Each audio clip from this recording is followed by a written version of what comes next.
Hey, welcome back to another Black City Coffee vlog. In this video, I'm going to talk about how I buy green coffee and why I chose this Ethiopia Yirgacheffe. We are just about to run out of our Ecuadorian anaerobic washed coffee from Sanford Verde Farms. It was super exciting coffee. Now, the Ethiopia, in terms of a one-to-one replacement for this Ecuadorian, is not a one-to-one. And I want to explain my reasoning behind that. Here we go. Here we have our Ethiopia Yirgacheffe from the Archa region. This is sourced from Hasea Coffee. I think this is a production roast. Live on the website right now if you want to check it out. I think I can go a little bit lighter. When I did my sample roast of this, I went extremely light to see what were the flavors, the potential of this green.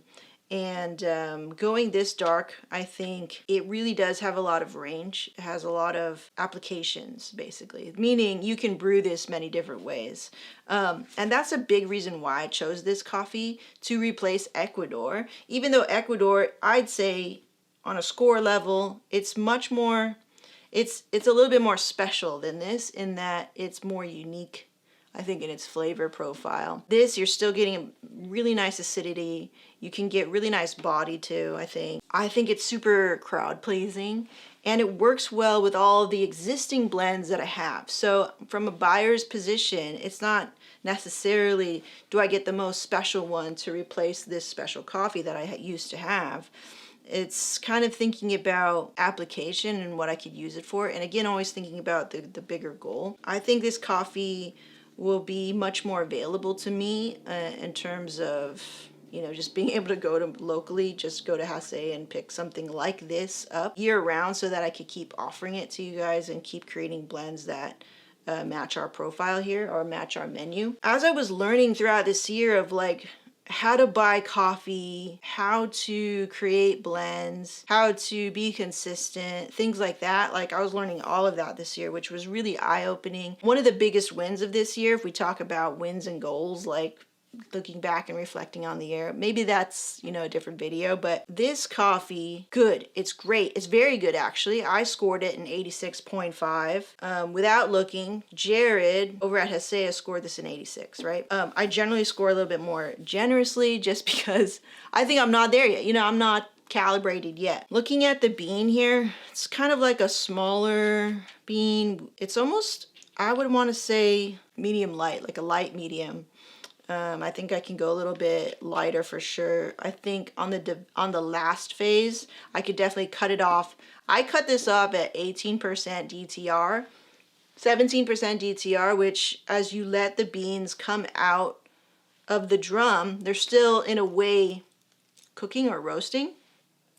So when you drop that at 17 on the, you know, the software is telling you 17%, right? When you're dropping it, it's actually still roasting. So when it actually is cooled down, maybe it's actually 18, 19, because it's had that heat is still radiating throughout the bean. I've heard that before many times, and when I'm actually at the roaster, I didn't actually remember that or execute it or put that in. So now I'm learning to drop a little bit earlier to get my roast to be lighter the way I want it, right? And the point with that, thinking you're doing one thing, but you're actually doing another, right? So I was doing that a lot, and especially before my roasting class with Mike, I was like, oh man, like, I don't even know why I'm soaking. I don't even know why I'm doing this thing. And if my goal is this, I'm not taking the steps to get to this goal. And your goal can be whatever you need it to be. But for my own goals and for Black City's coffee and the coffee that I want to offer, I just wasn't taking the steps there. So there's little things like that I was finding out at the roaster. And I was like, you know, I'm dropping this at 20%. But in actuality, by the time this coffee actually cools in the cooling tray and it's done and it's stopped roasting to where we can like call it, maybe it's actually like 23. So that when I'm cupping it or I'm doing like a production roast versus a sample roast, because the larger batch you have, the longer it takes to cool down. The larger batch you have, the longer it takes to cool down. So I think that's something that I think is super helpful for roasters, and I guess for myself to even say this out loud is like, I need to be dropping that thing a little bit early, preemptively getting ahead of where the coffee is going to end up, where it's going to land, you know, when it's finally going to cool, right? So there's things like that, and I can't let the numbers tell me, okay, 70%. Oh yeah, it's 70% when I dropped it. No, actually, it's still roasting. I was like, oh, dang it, I knew that, and then sometimes just, you know, putting it in practice, I just don't even know why I didn't think of it until actually talking about it and saying it out loud. This is why the vlogging is so helpful for me as a roaster in these really early stages of learning how to roast well, you know, and learning this craft, which is really cool to share with you guys, because now it lives on video, and hopefully you guys can learn and you know, make your roast exactly the way that you want it. How and why you're doing all the things that you're doing. I think that's the most important. How and why are you doing all the things that you're doing? Because now you're like, yes, I know exactly why this production roast is a little bit darker, even though I'm following everything by the book. Which, you know, I get a lot of DMs from you guys on Instagram, and as long as they're within my scope, I'm cool to answer them. We have this Ethiopia Yirgacheffe. Why I decided to buy it, you know, it's working well with all of my existing blends. Yeah, but as I'm looking at the bean right now, like, it looks just a little bit too swelled for my taste and what I want this coffee to be on its own and inside of a blend, because I need it to pop a little bit.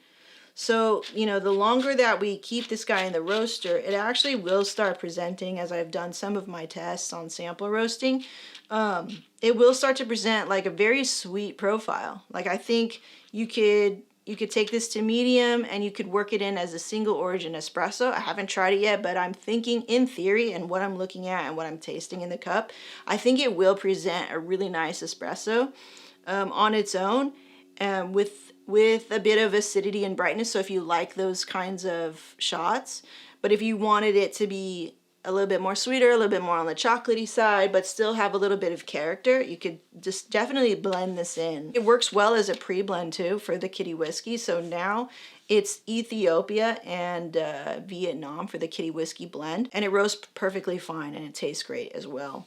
So I was like, cool, like, this is perfect. It's not so special that I feel like bad about blending it.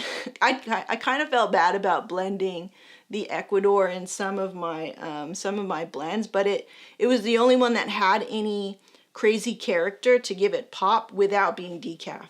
Because my decaf definitely has some character, definitely has some pop in there, that which is really cool. But not too many people want the decaf, right? Most of you guys are caffeine drinkers. With this coffee, what we're gonna do is now kind of like taste it. I've talked a lot about in theory, but we need to actually taste the coffee and see if all that theory and all that talk actually amounts to results, right? So let's go ahead and brew this. You know those coffee bags that you get when you order green coffee? And if you are not at that level yet where you're ordering big bags of coffee yet, you can always ask for them. They typically will give it to you for free. I've never had to pay for a bag. I found a really nice use for it. You could frame it and all that stuff, but I've seen that everywhere. But I use it as a soft cover door flap to hide. Water coffee bottles are not attractive. They're not pretty. So you can use it to like cover it. I mix like 3 gallons of this coffee water. Recipe from Whole Latte Love. And I just have it ready to go. We're gonna do just a little pour over. I'll do 18 grams in.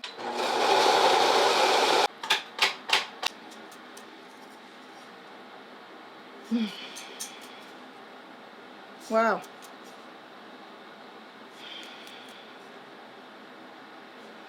Yeah, it could be lighter. It could be lighter. It's almost medium. You know, when we check the weight loss on this, I think it was basically a 13%, which to me, that is stepping into medium territory. So 30% weight loss.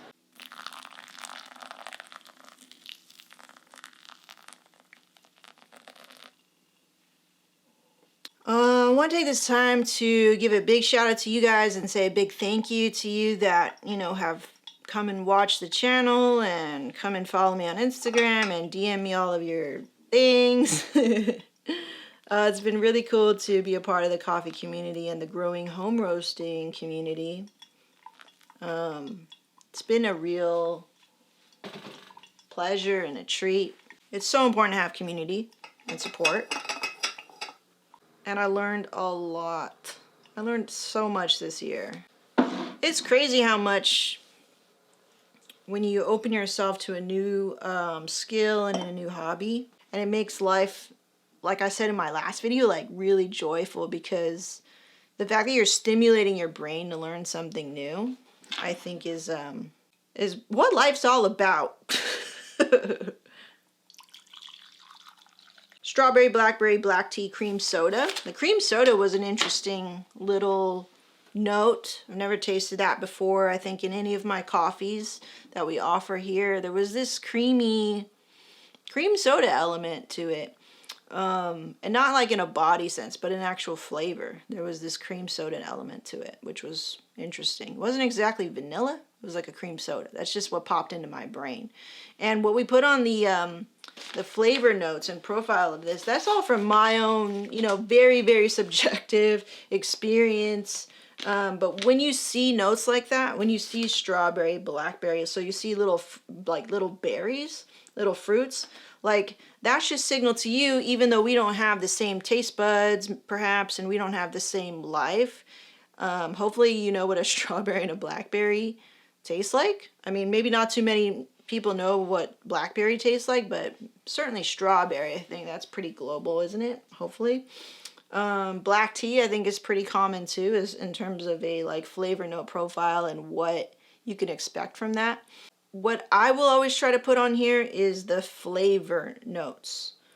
Body stuff, like you can get an inkling of what kind of body a coffee will be like if you look at the roast level. So this is, I'll say, light roast, washed process, Yirgacheffe Aracha. Strawberry, blackberry, black tea, cream soda, right? So I will always try to put, I think what's most relevant, I think, to you as the consumer who would potentially be buying this for the first time. So we have a line, and then what you want to do is actually have them touch at the end. So we keep them separate, like that, and you put a little bit more at the end. You can take a Black City business card and like have them touch a little bit, okay? So you could see. Now, it's gonna be real tough for you to tell on camera there. I'm here telling you, yeah, definitely mine is darker. I could tell that already from looking at the beans this way, but say, I mean, it is really close. So if your eyes were not calibrated or you're new to this kind of assessment or analysis of your own coffee, this is what you can do. You can grind it to see what the roast level is in comparison to each other. So if you do a sample roast, right, and the point to do a sample roast is to see what is the potential, what is the buying power here, what are the decisions we're going to make, right? You do your sample roast, cool.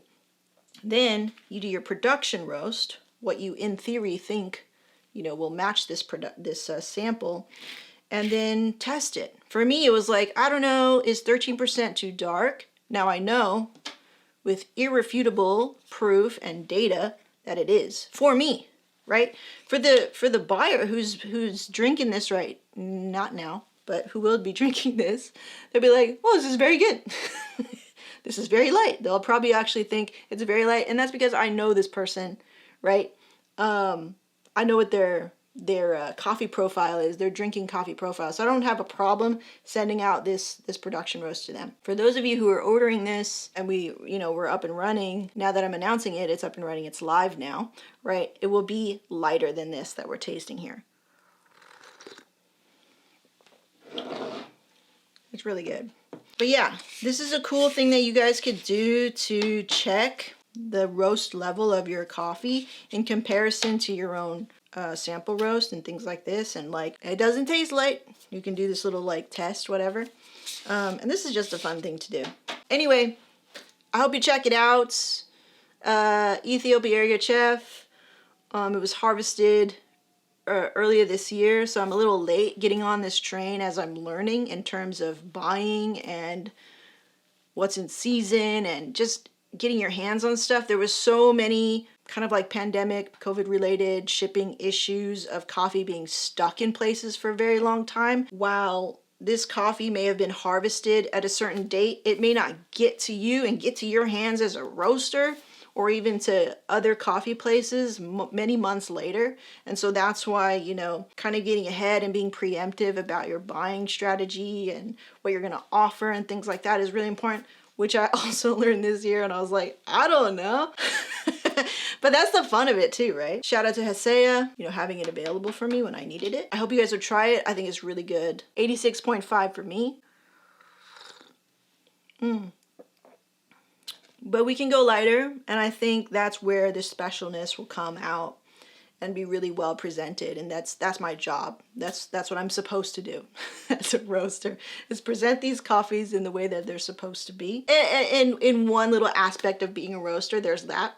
There's also pleasing your customer, right? Your customer base. So there's that too. Having too much fun over here. Thank you so much for watching, and we will see you in the next one. Bye. One of the best things about this new set, check this out. Yeah. Yeah. Isn't that awesome? Oh, save my back.